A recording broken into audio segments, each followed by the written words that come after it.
Hunters అందరూ కూడా వాళ్ళ కళ్ళ ముందు జరిగిన దృశ్యాన్ని ఊహించుకొని పానిక్ అవుతూ ఉంటారు. వాళ్ళకసలు ఏం చేయాలో వెంటనే పార్టీ లీడర్ అయిన సాంగ్ వచ్చేసి జిన్‌వూ ఆలోచనని మెచ్చుకొని వెంటనే జిన్‌వూనైతే ఏదో ఒకటి ఆలోచించమంటాడు. జిన్‌వూ అప్పుడే చూస్తాడు సాంగ్ యొక్క చెయ్యి అనేది కట్ అయిపోయింది. బ్యాండేజ్ ఏసేసి కట్ అయితే కడతాడు. ఇక పార్టీ మొత్తంలో హీలర్ అయిన జోహీ వచ్చేసి అసలు ఏం చేయాలో వణుకుతూ ఉంటది. తన కాళ్ళనేది కదపనే కదపలేదు.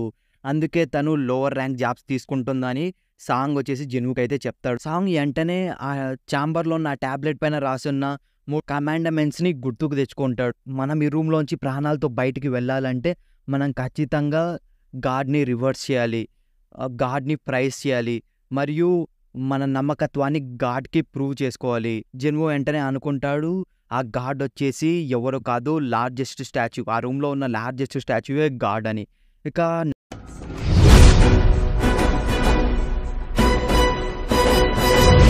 Number 1 reverse God. అయితే ఇక హై స్కూల్‌లో జిన్‌వూ సిస్టర్ అయిన జీనా వచ్చేసి తన ఫ్రెండ్ అయిన సాంగిని అయితే పలకరిస్తుంది. సాంగి అడుగుతుంది జీనా వాళ్ళ బ్రదర్ గురించి. జీనా చెప్తుంది తను కేవలం ఈ ర్యాంక్ మాత్రమే కాబట్టి తను చాలా సార్లు అయితే ఇంజ్యూర్ అయ్యి వస్తాడని. సాంగి అనుకుంటుంది ఒకవేళ నేను కానీ తన ప్లేస్‌లో ఉంటే నేను ఖచ్చితంగా తనకంటే మంచి జాబ్‌నైతే చేయగలను అని. అయితే ఇక డంజన్‌లో చూసుకుంటే పార్టీ మెంబర్స్ మొత్తం కూడా అందరూ కూడా పానిక్ అవుతూ ఉంటారు. అసలు వాళ్ళు ఏం చేయాలో ఏమి కూడా అర్థం కాదు. వెంటనే ఒక హంటర్ వచ్చేసి తను తను తన స్పీడ్‌తోని డోర్ దగ్గరికి ఎలాగైనా వెళ్ళగలడని వెంటనే తన స్పీడ్‌ని ఉపయోగించి ఫాస్ట్‌గా అయితే వెళ్తాడు. అయితే తను డోర్ దగ్గరికి చేరుకునే లోపే అక్కడున్న స్టాచ్యూ తనని కాల్చేస్తది. ఇక ఆ పార్టీ కళ్ళ ముందే ఒకతనైతే కాలిపోతున్నాడు. అందరూ కూడా దాని వైపు చూసి జిన్‌వూ వెంటనే అనుకుంటాడు. ఎందుకు ఆ స్టాచ్యూ మమ్మల్ని మాత్రమే చంపకుండా విడిచిపెడుతుంది? అసలు ఏమైంది అని. వెంటనే ఇది తను అనుకుంటాడు. మేబీ అక్కడున్న దాని ప్రకారం ఇది గాడ్ గదా! తన ముందు మనం తల వంచితే మేబీ ఏమనాలి ఏం చేయదేమో అని వెంటనే అందరికీ పార్టీ మెంబర్స్ అందరికీ కూడా చెప్తాడు. మీరు మీ తలని వెంటనే ఆ స్టాచ్యూ ముందైతే వంచండి, మోకరిల్లండి అని. వెంటనే అందరూ కూడా మోకరిల్లుతారు. అయితే మోకరిల్లిన వెంటనే స్టాచ్యూ అనేది కళ్ళ నుండి ఫైర్ ఆపడం మానేసి వెంటనే ఒక ఈవిల్ స్మైల్ అయితే ఇస్తుందనమాట. ఇక నంబర్ 2 కండామ్నెంట్ ప్రైజ్ గాడ్. స్టాచ్యూ వెంటనే తను కూర్చున్న ప్లేస్ నుంచి లేస్తుంది. లేచి హంటర్స్ వైపు అయితే నడుచుకుంటూ వెళ్తుంది. జిన్‌వూ వెంటనే అనుకుంటాడు సెకండ్ కండామ్నెంట్‌ని ప్రైజ్ ది గాడ్ అని వెంటనే అందరికీ చెప్తాడు ప్రైజ్ గాడ్ అని. కానీ అది ఏంటో కూడా తెలియదనమాట. ఒక హంటర్ లేచి మామూలుగా ఉండే ప్రేనైతే చేయాలనుకుంటే ప్రే చేస్తాడు. కానీ ఆ స్టాచ్యూ తనని తొక్కేస్తది. తొక్కేసి మిగతా వాళ్ళ దగ్గరికైతే వస్తూ ఉండగా వెంటనే అందరూ కూడా పారిపోతూ ఉంటారు. అయితే ఇంకో హంటర్ అయిన పార్క్ వచ్చేసి తన దగ్గరున్న వెపన్‌తోని ఆ స్టాచ్యూని అటాక్ చేయాలనుకుంటాడు. కానీ ఆడ పక్కనున్న స్టాచ్యూ తనని 2 ముక్కలైతే చేస్తది. జిన్‌వూ పరిగెడుతూ అండ్ అలాగే జోహీని తనతో పాటు తీసుకెళ్తూ వెంటనే చూస్తాడు. అక్కడున్న చాలా స్టాచ్యూస్ అయితే వెపన్స్ పట్టుకున్నాయి. కానీ కొన్ని స్టాచ్యూస్ ఇన్‌స్ట్రుమెంట్స్ కూడా పట్టుకున్నాయి. అంటే అదే ప్రైజ్ మ్యూజిక్. జిన్‌వూ వెంటనే అంటాడు అందరికీ ఏ స్టాచ్యూస్ దగ్గరైతే వెపన్స్ లేకుండా ఇన్‌స్ట్రుమెంట్స్ ఉన్నాయో అందరూ కూడా ఆ స్టాచ్యూస్ దగ్గరికి వెళ్ళండి అని. అయితే అందరూ కూడా ఆ స్టాచ్యూస్ దగ్గరికైతే నిలబడతారు. మ్యూజిక్‌నైతే స్టార్ట్ చేస్తాయి. జిన్‌వూ జోహీని తీసుకొని ఒక స్టాచ్యూ దగ్గరికి వెళ్తాడు. కానీ ఆ స్టాచ్యూ అయితే ప్లేయింగ్ స్టార్ట్ చేయదు. వెంటనే జిన్‌వూకి అర్థమైతుంది. ఒక స్టాచ్యూ దగ్గర ఇద్దరుంటే అది వర్కౌట్ అవ్వదు అని. వెంటనే తను జోహీని అక్కడే వదిలేసి తను ఇంకో స్టాచ్యూ కోసం అయితే వెతుకుతూ పరిగెడుతూ అయితే ఉంటాడనమాట. మిగతా స్టాచ్యూస్ తనని నరకడానికైతే వస్తూ ఉంటాయి. వెంటనే ఒక స్టాచ్యూని అయితే చూస్తాడు. ఫైనల్లీ తనని నరకబోతున్నప్పుడు ఆ స్టాచ్యూ దగ్గరికైతే చేరుకుంటాడు. కానీ తన కాలైతే పోయింది. వెంటనే జిన్‌వూ నొప్పితోనైతే అరుస్తాడు. ఇక నంబర్ 3 ప్రూవ్ యువర్ ఫెయిత్. మీ నమ్మకాన్ని నిరూపించుకోండి. అయితే అంతమంది హంటర్స్‌లో కేవలం 6 మాత్రమే మిగిలారు. వెంటనే ఛాంబర్‌లో ఒక ఆల్టర్ అయితే పైకి లేస్తది. ఆల్టర్‌ని చూసిన వెంటనే జిన్‌వూకైతే అర్థమైతది.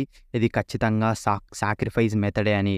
ఇక వెంటనే ఒక హంటర్ వచ్చేసి సాంగ్‌నే సాక్రిఫైస్‌గా కమ్మంటాడు. అదే ఆ పార్టీ లీడర్ అయిన. ఎందుకంటే మీరు పార్టీ లీడర్‌గా మంచి నిర్ణయం తీసుకోలేదు. మీ వల్లే అందరూ కూడా చనిపోయారు. మనం కూడా చనిపోవడానికి సిద్ధంగా ఉన్నామని. సాంగ్ కూడా సరే నేనే సాక్రిఫైస్ అవుతా అని అక్కడికైతే వెళ్తాడు ఆల్టర్ దగ్గరికి. ఇది ఏం కూడా కాదనమాట.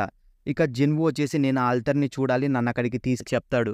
ఇద్దరు హంటర్స్ కలిసి జిన్‌వూనైతే ఆ ఆల్టర్ దగ్గరికి తీసుకెళ్తారు.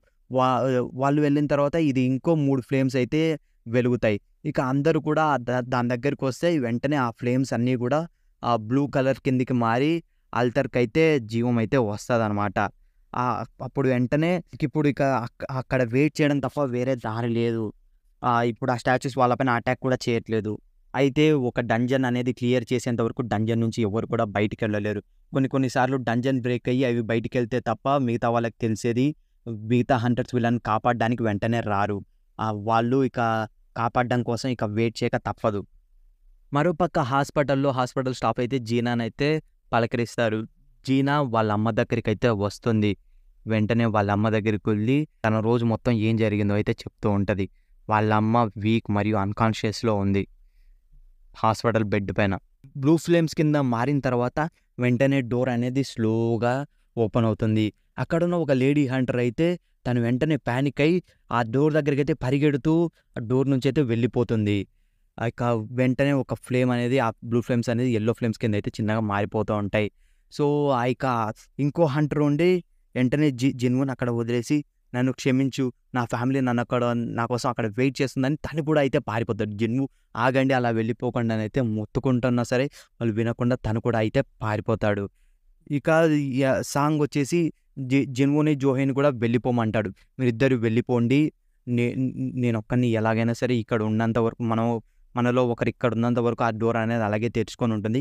ఆ డోర్ మూసుకునే లోపు వెంటనే మీరిద్దరు కూడా ఇక్కడ నుంచి వెళ్ళిపోండి అంటే జిన్వు వచ్చేసి జోహీని తీసుకొని ఇక్కడ నుంచి వెళ్ళిపోండి అని అయితే చెప్తారు. ఎందుకంటే జోహీ సరిగ్గా ఇప్పుడు పరిగెత్తలేదు, తను భయంలో ఉంది. పైగా జిన్వు కాలు కూడా పోయింది. కాబట్టి మీరు ఇక్కడ నుంచి తనని తీసుకొని వెళ్ళిపోండి, ఇక నేనే ఇక్కడ సాక్రిఫైస్ అవుతా అని అయితే చెప్తాడు. వెంటనే వెళ్ళిపోండి అని అంటే ఇక సాంగ్ కూడా సరే జిన్వు అయితే జోహీకి సరే జోహీ నిన్ను మళ్ళీ చూస్తానని అయితే చెప్తాడు. జోహీ ఎందుకు ఇలా చేస్తున్నావు అంటే ఇక సాంగ్ వచ్చేసి తనని అన్కాన్షియస్ తీసి వాళ్ళిద్దరు అయితే అక్కడ నుంచి వెళ్ళిపోతారు. ఇప్పుడు ఛాంబర్లో జిన్వు ఒక్కడే ఉన్నాడు. జిన్వు తన కుంటి కాలుతోని అలా పాకుతూ ఒక కత్తిని అయితే తీసుకుంటాడు.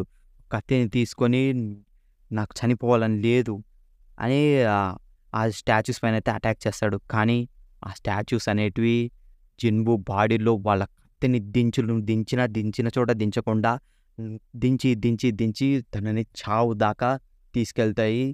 ఇక వెంటనే స్టాచ్యూ వచ్చేసి కత్తిని తిప్పి వెంటనే తనని నరకబోతుంది.